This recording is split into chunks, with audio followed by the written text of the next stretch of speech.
Hello friends, नमस्कार। मैं हूं ए के अग्रवाल। स्वागत है आपका अपने चैनल एलआईसी विद ए के अग्रवाल।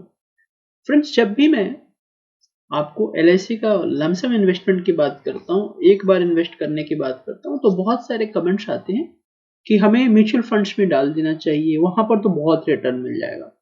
तो उसी को कंपेयर करने के लिए आज मैं आपको लेकर आया हूं कि म्यूचुअल फंड से और एलआईसी की वन टाइम इन्वेस्टमेंट अगर आप करते हैं तो क्या अंतर पड़ता है। चार्ट आपके सामने है, यहाँ पर देख सकते हैं ये 2021 का अक्टूबर है। ठीक है, अभी अक्टूबर चल रहा है तो हमें कैलकुलेशन करने के लिए हमने अक्टूबर लिया है। ये भी अक्टूबर आपको 18 से 21 तारीख के बीच है। तो यहाँ और ये भी हमारा अक्टूबर चल रहा है, यानी म्यूचुअल फंड्स में अगर हम कोई भी बात करें तो यहाँ से मार्केट ऐसे गिरा, फिर ऊपर गया, गिरा, फिर ऊपर गया, फिर गिर रहा है। अभी कब तक गिरेगा ये पता नहीं है।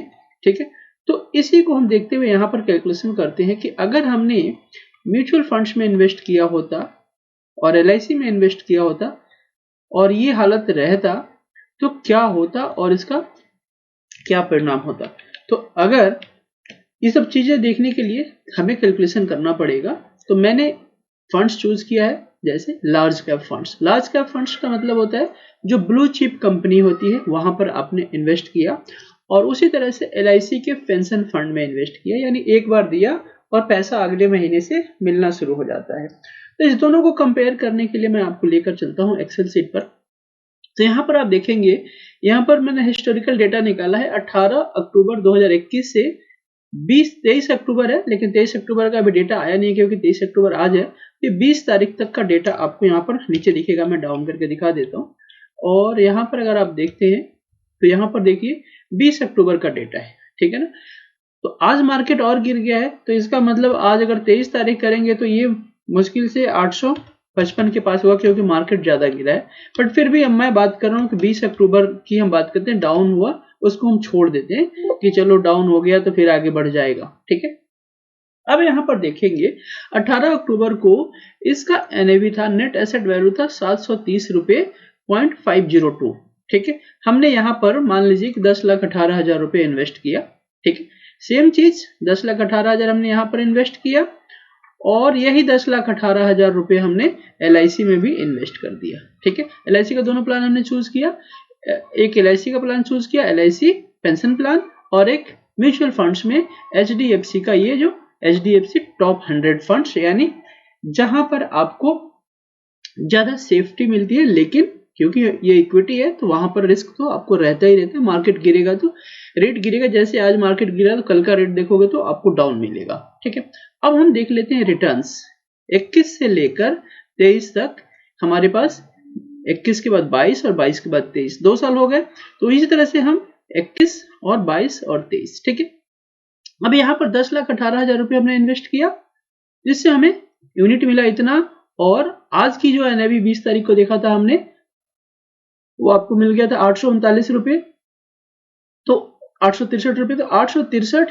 और ये एनएवी अगर आप देखेंगे यहाँ पर पूरी तरीके से तो आपको दिख जाएगा। अगर आप देखें तो यहाँ पे 10 लाख, और ये आपको यहाँ से 10 लाख से इसको हमने डिवाइड कर दिया तो इतना यूनिट हो गया, और करंट एनएवी जो है 863 रुपये जो हमने दिखाया, तो उससे और उसको मल्टीप्लाई करेंगे तो आपको होता है 12,03,388 रुपये।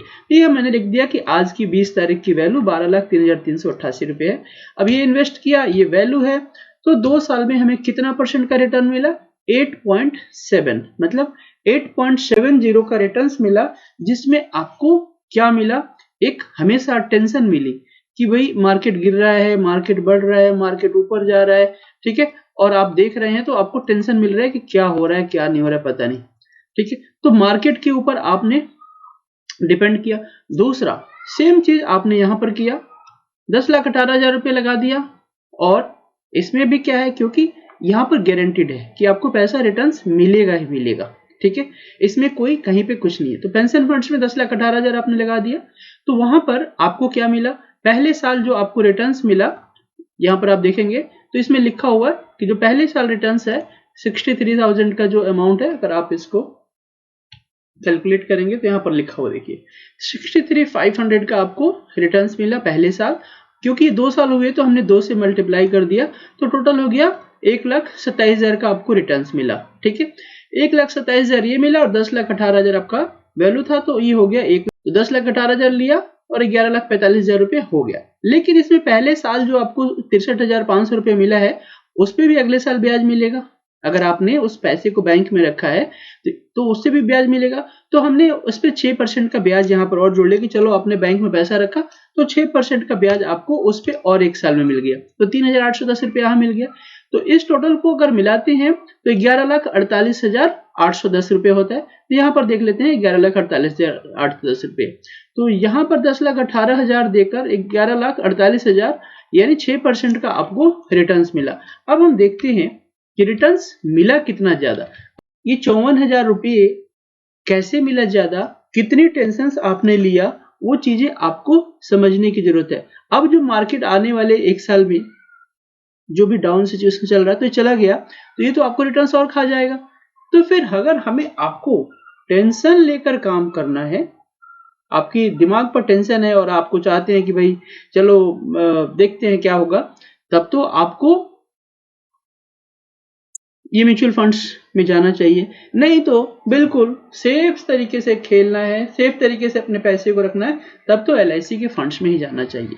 और दूसरी बात मैं तो ये कहता हूं कि सभी चीजें एक जगह पर आपको नहीं रखना चाहिए। मान लीजिए आपके पास 10,18,000 है तो उसको 2 भागों में बांट दीजिए। कुछ पैसा आप म्यूचुअल फंड्स में रखिए, कुछ पैसा आप LIC में रखिए। रीजन क्या है कि अगर आपको पैसे की जरूरत पड़ गया तो अचानक से अगर मार्केट गिरा हुआ और पैसे निकालने जाएंगे तो क्या होगा, वो तो आपको नुकसान बुक हो जाएगा।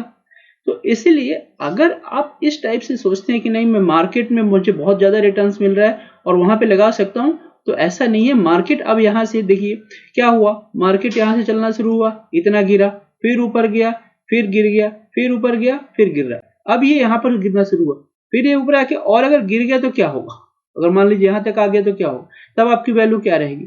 तो इसलिए हमें ये सोचना चाहिए कि कुछ पैसा अपने सेफ में लगाना चाहिए और कुछ पैसा आपको रिस्क पे लगाना चाहिए। तो रिस्क पोर्टफोलियो इसी को बोलते हैं। इसलिए आप अपने एडवाइजर से बात कीजिए, समझिए, उससे बात कीजिए जो कि सारी चीजें करता हो, जिसको पता हो कि म्यूचुअल फंड्स क्या होता है, शेयर्स क्या होता है, बॉन्ड्स क्या होते हैं।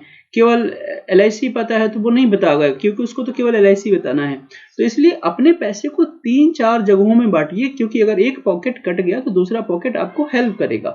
तो आशा करता हूं कि म्यूचुअल फंड्स पे जो कमेंट्स करते रहते हैं कि म्यूचुअल फंड में इतना मिल जाएगा, उन्होंने ये वीडियो देख के समझ लिया होगा कि म्यूचुअल फंड्स और LIC में अंतर क्या है और दोनों में करते हैं तो आपको क्या रिटर्न्स मिल रहा है।